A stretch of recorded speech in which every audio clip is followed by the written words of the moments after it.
Hello everyone, welcome to home scientist. तो जैसे अपनी पूरी सीरीज चल रही थी जिसमें अपन प्रीवियस ईयर क्वेश्चंस डिस्कस कर रहे थे दिसंबर 2018 के, तो आज मैं उसका आपके लिए पार्ट 12 लेके आई हूँ। इसके पूरी सीरीज के 11 पार्ट्स जो हैं वो मैं आपको ऑलरेडी प्रोवाइड कर चुकी हूँ। तो अगर आपने अभी तक वो वाले सारे पार्ट्स नहीं देखे हैं तो उनको प्लीज जाके देखिए। इससे क्या होगा, आपने अभी तक जितना भी पढ़ा है वो सारा रिवाइज हो जाएगा और जितने भी आपको प्रॉब्लम्स आ रहे हैं क्वेश्चंस के अंदर वो सारी उसके अंदर सॉल्व हो जाएंगे, क्योंकि मैंने काफी सारे कंसेप्ट्स उसके अंदर सॉल्व करवाए हैं। ठीक है, तो आज का हमारा वीडियो जो है पार्ट 12 का स्टार्ट करते हैं। ओके, है कम्स अवर फर्स्ट क्वेश्चन। तो देखते हैं, ये असर्शन और रीजन वाले क्वेश्चंस हैं। तो जो स्ट्रेटजी मैंने आपको बताई थी कि इनको स्टेटमेंट 1 और स्टेटमेंट 2 की जैसे ही रीड करना है, तो उससे आपको इनकी इजीली अंडरस्टैंडिंग प्रोवाइड हो पाएगी। तो आप लोग अच्छे से असेस कर पाएंगे कि कौन सा क्वेश्चन सही है और कौन सा क्वेश्चन गलत है। तो हम लोग स्टेटमेंट्स रीड करते हैं। Lighting must be interesting and aesthetically pleasuring. और रीजन है all uncovered light source are aesthetically appealing. ये बहुत इजी हमारा आईएफए का क्वेश्चन है, बहुत बेसिक क्वेश्चन है। अगर आपने आईएफए के बारे में थोड़ा सा नॉलेज है तो आपको आइडिया होगा कि उसमें आईएफए के अंदर हम लोग मेन इंपॉर्टेंट पॉइंट क्या कवर करते हैं, और उस हिसाब से अगर आप इसका आंसर देखना चाहोगे तो आपको बहुत इजीली आंसर इसका समझ आ जाएगा। तो आप लोग आइडिया लगाइए, फिर मैं आपको एक्सप्लेन करती हूँ।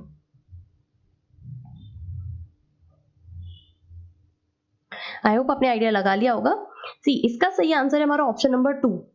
अब मैं एक्सप्लेन करती हूँ कैसे। हमारा जो असर्शन है वो एकदम ट्रू है, बट जो हमारा रीजन है वो फॉल्स है। अब ऐसा क्यों? देखो, जो आईएफए है ना, आईएफए के अंदर सबसे इंपॉर्टेंट चीज जो होती है ना वो होती है हमारी एस्थेटिक अपील्स। एस्थेटिक अपील का मतलब होता है कि आपका जो प्रोडक्ट है वो कितना सुंदर दिख रहा है, ठीक है, कितना अपीलिंग है, उसको देख के कितनी जल्दी आपको वहां जाने की इच्छा कर रही है, या फिर अगर कोई फूड आइटम है तो वो इतना सुंदर दिख रहा है कि ओके बस ये तो मुझे चाहिए ही, या मुझे तो इसको खाना ही है। ठीक है, तो ऐसी वाली जो चीजें होती है ना ये बहुत मैटर करती है आईएफए के अंदर। तो इसमें से लिखा है कि अगर जो लाइटिंग होती है, अगर किसी होटल की है या किसी रेस्टोरेंट की है, तो उनकी जो लाइटिंग होनी चाहिए ना वो बहुत इंटरेस्टिंग होनी चाहिए और साथ साथ में एस्थेटिक अपील देनी होनी चाहिए।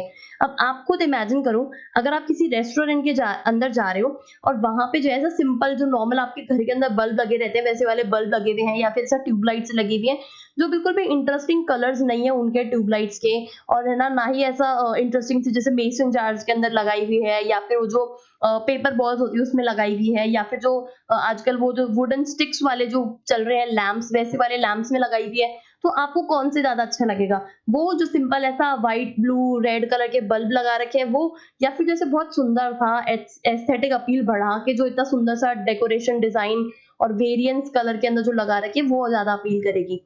तो यही वाली बात है कि आपको जो है पूरे आईएफए के अंदर एस्थेटिक अपील की सबसे ज्यादा बात करनी है। तो जो मैंने अभी बोला उससे आपको दोनों पॉइंट्स क्लियर हो गए होंगे कि आपकी जो लाइट है वो बहुत इंटरेस्टिंग होनी चाहिए और अपीलिंग होनी चाहिए, और जो अनकवर्ड लाइट होती है ना वो बिल्कुल भी अपीलिंग नहीं होती है। ठीक है, जबकि इसके अंदर लिखा हुआ है कि वो अपीलिंग ज्यादा होती है, तो ऐसा नहीं होता है। इस वजह से हमारा जो रीजन है वो फॉल्स हो जाएगा। ठीक है, आई होप आपको क्लियर हो गया होगा। अब हम लोग हमारा सेकंड क्वेश्चन देखते हैं। ये जो क्वेश्चन है ना ये बहुत इंपॉर्टेंट है। ये जो है ये हमारी लीडरशिप की स्टाइल से है क्वेश्चन, और जो लीडरशिप की स्टाइल्स है ना वो हमेशा पेपर के अंदर आती है, ऐसे नहीं तो मैच द फॉलोइंग वाले चीज में आ जाती है, या फिर ऐसा कॉलम रहते हैं उसके अंदर से आपने सेलेक्ट करना होता है कि कौन सा वाला फर्स्ट सेकंड कौन सा सही है, उस हिसाब से होता है। ठीक है, या फिर एक लीडरशिप का स्टाइल देते हैं और उसके अंदर पूछ लेते हैं कि इस स्टाइल के कौन कौन से फीचर्स हैं जो इसके अंदर आ रहे हैं, तो आपने वैसे ऑप्शन सेलेक्ट करने होते हैं। ठीक है, तो अभी हम लोग ये वाला क्वेश्चन सॉल्व करते हैं, और आप लोग को मैं एक अलग से पूरा लेसन प्रोवाइड कर दूंगी जिसके अंदर हम सिर्फ पूरा लीडरशिप के जो स्टाइल्स है ना उनको डिस्कस करेंगे। ठीक है, ऑलमोस्ट 5-6 टाइप ऑफ लीडरशिप के टाइप्स होते हैं, तो वो मैं आपको एक एक उनके प्रॉपर कैरेक्टरिस्टिक्स और उनके प्रॉपर फीचर्स के साथ में वो लेसन आपको प्रोवाइड कर दूंगी। ठीक है, अभी हम लोग हमारा ये वाला क्वेश्चन देखते हैं, रीड करते हैं। Assertion, laissez-faire type of leadership result in a satisfied but inefficient group. Reason read करते हैं। This type of leadership would determine the group policies and decisions without consulting group members. तो अब अगर आपको आइडिया है थोड़ा कि हमारी laissez faire type of leadership कैसी होती है, तो आप असर्शन और रीजन दोनों इजी से कर पाएंगे। तो अब आप लोग आइडिया लगाइए, फिर मैं आपको एक्सप्लेन करती हूँ।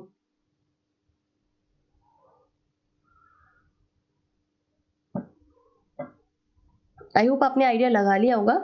सी इसका सही आंसर है हमारा ऑप्शन नंबर 2। कैसे? जो laissez faire type of leadership होती है ना, इसमें क्या होता है ना, हम लोग जो हमारे एम्प्लॉइज होते हैं ना, उनको फ्री हैंड प्रोवाइड कर देते हैं, यानी उनको हर तरीके का फ्रीडम प्रोवाइड कर देते हैं कि जो भी है आप लोग अपने हिसाब से देख लो, आप अपने डिसीजन लो और लास्ट में आके मुझे बता देना। बस इस तरीके का हम लोग हमारे एम्प्लॉइज को छोड़ देते हैं कि आप लोग अपनी मर्जी से काम कर लो। ठीक है, तो वो क्या होते हैं ना, एक तरीके से उसके अंदर सेटिस्फाई तो होता है हमारे सारे एम्प्लॉइज, ठीक है, लेकिन वो क्या है ना, एक तरीके से इनएफिशिएंट रहता है वो काम। वो जो लीडरशिप स्टाइल है वो इनएफिशिएंट है, क्योंकि मान लो हमें कोई बहुत अच्छा कोई बड़ा डिसीजन लेना है, अब हमारे जितने भी एम्प्लॉइज हैं उन सबके अलग अलग थॉट्स है, भाई कोई किस डायरेक्शन में जा रहा है, किसी का थॉट कोई किस डायरेक्शन में जा रहा है, तो जो लास्ट हमें जो प्रोडक्ट मिल रहा है ना, वो प्रॉपर प्रोडक्ट जैसा हम चाहते थे वो वैसा प्रोडक्ट नहीं मिला हमें। इस वजह से ये वाला जो डिजाइन होता है ना, ये थोड़ा सा इनएफिशिएंट होता है, चाहे इसमें सेटिस्फेक्शन सबको रहता है। ठीक है, इस वजह से जो हमारा असर्शन है वो एकदम ट्रू है कि ये एक जो है वो सेटिस्फाइड ग्रुप तो बनाता है, लेकिन इसमें इनएफिशिएंसी रह जाती है थोड़ी सी। ठीक है, अब रीजन के बारे में बात करते हैं। तो ये वाली जो रीजन के अंदर जो लीडरशिप लिख रखी है ना, इसके अंदर ऐसा लिख रखा है कि हम लोग विदाउट कंसल्टिंग ग्रुप। अब हमने लेजर फेयर में अभी देखा कि हमने हमारे सारे एम्प्लॉइज को फ्री हैंड दे रखा है, तो हम लोग सबसे बात कर रहे हैं। ठीक है, कोई एक पर्टिकुलर इंडिविजुअल आदमी है जिसका डिसीजन यहाँ पे चल रहा है। ठीक है, इस वजह से हमारा जो रीजन है वो फॉल्स है। जो हमारा रीजन है ना, वो वैसे भी ऑटोक्रेटिक जो स्टाइल होती है हमारी लीडरशिप की, उसका एक प्रॉपर स्टेटमेंट है जिसके अंदर हमारे सिर्फ एक ही पर्सन जो है वो डिसीजन लेता है। ठीक है, आपको समझ आ गया होगा आई होप, जिसके अंदर हमारा असर्शन जो है वो एकदम ट्रू है और जो हमारा रीजन है वो फॉल्स है, क्योंकि ये लेजर फेयर को अच्छे से रिप्रेजेंट नहीं करता है हमारा रीजन वाला। ओके, अब मैं आपको एक्सप्लेन करती हूँ कि हमारे कौन कौन से टाइप ऑफ लीडरशिप होते हैं। अभी यहाँ पे सिंपल आपको एक बेसिक ओवरव्यू देंगी मैं कि कौन कौन से टाइप ऑफ लीडरशिप है, और उनके अंदर उनका सिर्फ एक पर्टिकुलर वर्ड आपको एक्सप्लेन करूंगी, जिससे कि आपको एक बेसिक आइडिया बन जाएगा। फिर आपके लिए कल एक वीडियो मैं डाल दूंगी जिसके अंदर हम लोग सारे टाइप ऑफ लीडरशिप्स को अच्छे से डिटेल में डिस्कस करेंगे। ठीक है, तो अभी हम लोग देखते हैं सबसे पहली हमारी लीडरशिप की स्टाइल कौन सी है, ट्रांजैक्शनल वर्क और रिवॉर्ड वाली। अब मैंने आपको पहले एक दो दिन पहले आपको कुछ लेसन दिया था, उसमें मैंने आपको ट्रांजैक्शनल पूरी लीडरशिप की स्टाइल समझाई थी। ठीक है, उसके अंदर क्या होता है ना, अब इसमें ऐसा है कि अगर हम लोग काम अच्छा करेंगे, ठीक है, तो हमारा रिजल्ट अच्छा आएगा। ठीक है, और अगर हमारा रिजल्ट अच्छा आएगा तो हमें हमारा रिवॉर्ड जल्दी मिलेगा। अब इसको एक ऑफिस वाला काम के जैसे करके देखो, कोई ऑफिशियल वर्क के अंदर डाल के देखो। जैसे आपको कुछ काम मिला, आपने वो काम अच्छे से किया, तो उसका रिजल्ट अच्छा मिला आपको। ठीक है, आपके जो भी बॉस थे उनको वो काम आपका पसंद आया, तो अगर आपके बॉस आपसे खुश रहेंगे तो आपको प्रमोशन जल्दी मिलेगा।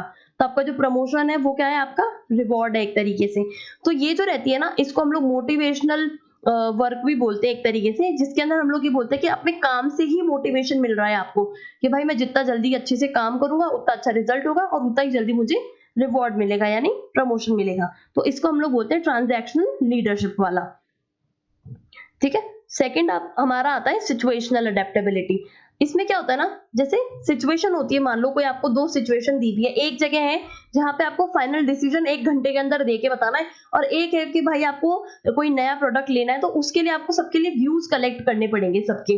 ठीक है, तो इस जो 1 घंटे वाली सिचुएशन है उसके अंदर क्या है, आपको बॉस की जैसे काम करना पड़ेगा ताकि आप अपनी पूरी टीम को जो है वो एक यूनिडायरेक्शनल वे दे सको कि आप इसी डायरेक्शन में सोचो अभी, क्योंकि हमें अभी के अभी उसमें रिजल्ट देना है। ठीक है, तो ये एक सिचुएशन हो जाएगी। और जो हमारी सेकंड सिचुएशन है उसके अंदर क्या है कि आपको ब्रेनस्टॉर्मिंग करनी है, क्योंकि आपको नया प्रोडक्ट डेवलप करना है उस टाइम पे, तो आपको सबके अलग अलग पॉइंट्स चाहिए कि भाई कोई एक जना है जो मार्केट सर्वे आपको करके बताएगा कि ठीक है हमारे है ना मार्केट में ऑलरेडी ये वाले प्रोडक्ट है, तो हम ये नहीं देंगे, इसमें अगर हम लोग ऐसा चेंज करेंगे तो ये वाला काम हो सकता है, या इस तरीके से। तो आपकी जो सारी टीम है ना, सारी जो टीम है उसके हर पर्सन का कुछ ना कुछ एफर्ट रहेगा उसमें। तो जब आपको इस तरीके से ब्रेनस्टॉर्मिंग करवानी है आपकी पूरी टीम को, तो उस टाइम पे आप उनके साथ में बैठ के, उनके साथ में कोलैबोरेटिव बैठ के काम करोगे, उनके साथ में बैठ के सारी चीजों को डिस्कस करोगे। तो ये दो सिचुएशन है जिसके अंदर आपको कभी कभी बॉस की जैसे काम करना पड़ेगा और कभी कभी उनका टीममेट बनना पड़ेगा, तो आपको अडेप्ट करना पड़ेगा सिचुएशन के हिसाब से। ठीक है, आई होप आपको क्लियर हो गई होगी। अब हम लोग देखते हैं ऑटोक्रेटिक वाली। ऑटोक्रेटिक वाली को आप सिंपल ये समझो कि भाई ये हिटलर का राज है। ठीक है, इजी। अब हिटलर के बारे में तो सभी जानते हैं कि भाई वो किसी की बात नहीं मानता था, उसको जो पसंद आ रहा था वो हमेशा वो ही करता था।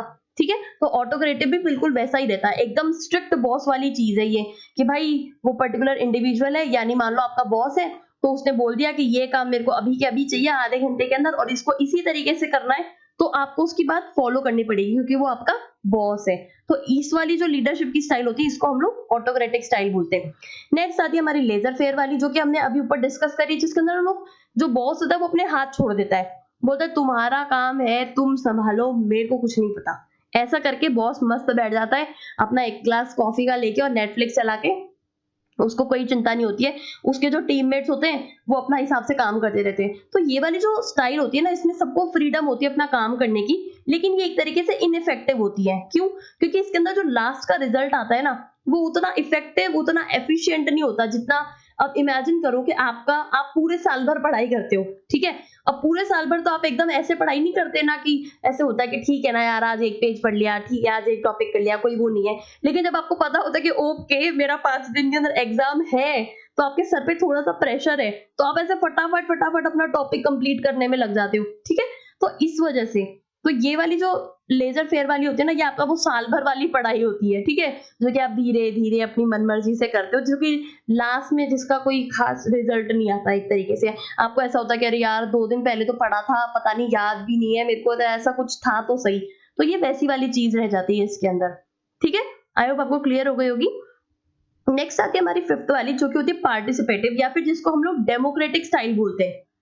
डेमोक्रेटिक स्टाइल क्या होती है ना, कि भाई जैसे डेमोक्रेसी होती है, to the people, by the people, for the people वाली चीज, तो ये वैसी ही होती है कि भाई पार्टिसिपेटिव है। इसमें आपका बॉस जो है ना, वो ऐसा बॉस की जैसे सर पे चढ़ के नहीं रहता। इसमें वो अपने पूरे टीममेट्स के साथ में बैठ के उनके साथ में काम करता है, ठीक है। कि भाई अच्छा बताओ, कुछ प्रॉब्लम्स आ रही है, चलो साथ में बैठ के सॉल्व करते हैं। अच्छा कोई प्रोजेक्ट मिला है, कोई टीम वर्क मिला है, चलो मैं भी तुम्हारे साथ में हेल्प करवाता हूँ, तुम्हारी साथ में बैठ के काम करवाता हूँ। अच्छा ये नहीं मिल रहा, चलो मैं बता देता हूँ। अच्छा ये नहीं मिल रहा, चलो मैं इसमें तुम्हारी हेल्प कर देता हूँ। तो इस तरीके से क्या है, वो कोलैबोरेट करके काम कर रहे होते हैं। तो जो आपके जो एम्प्लॉयज होते हैं ना, उनको ऐसा नहीं लगता कि भाई ये बॉस जो है ना, ये तो बहुत ही बेकार सा स्ट्रिक्ट सा है, बस आके ऑर्डर देके चला जाता है। ऐसा नहीं होता इसके अंदर। इसमें वो लीडर होता है। लीडर वो होते हैं जो कि ऑर्डर नहीं चलाते, साथ में बैठ के काम करते हैं, ठीक है। तो ये सबसे बेस्ट हम लोग एक तरीके की लीडरशिप स्टाइल मानते हैं, पार्टिसिपेटिव या फिर डेमोक्रेटिक वाली, ठीक है। आई होप आपको सारी स्टाइल्स कंप्लीट हो समझ में आ गई होगी। तो हमारा आज का वीडियो इतना ही था। आई होप आपको मेरे लेसन्स पसंद आ रहे होंगे। तो अगर आप चैनल पे नए हैं तो प्लीज चैनल को लाइक कीजिए, शेयर कीजिए, सब्सक्राइब कीजिए और बेल आइकन दबाना मत भूलिएगा। इससे आपको मेरे चैनल के जब भी मैं नया लेसन डालूंगी, आपको सबसे पहले नोटिफिकेशन मिलेगा उसका। और आपके प्लीज प्रीशियस जो कमेंट्स हैं, जो भी आपके फीडबैक्स हैं कि आपको मेरे लेसन्स कैसे लग रहे हैं और कौन सा टॉपिक है आप जो आप देखना चाहते हैं मेरे चैनल के ऊपर, पहले अगर कुछ भी हार्ड लग रहा है तो प्लीज मुझे कमेंट सेक्शन में कमेंट करके बताइए, ताकि मैं वो जो वीडियोस है वो आपके लिए पहले प्रोवाइड कर सकूं। Thank you so much.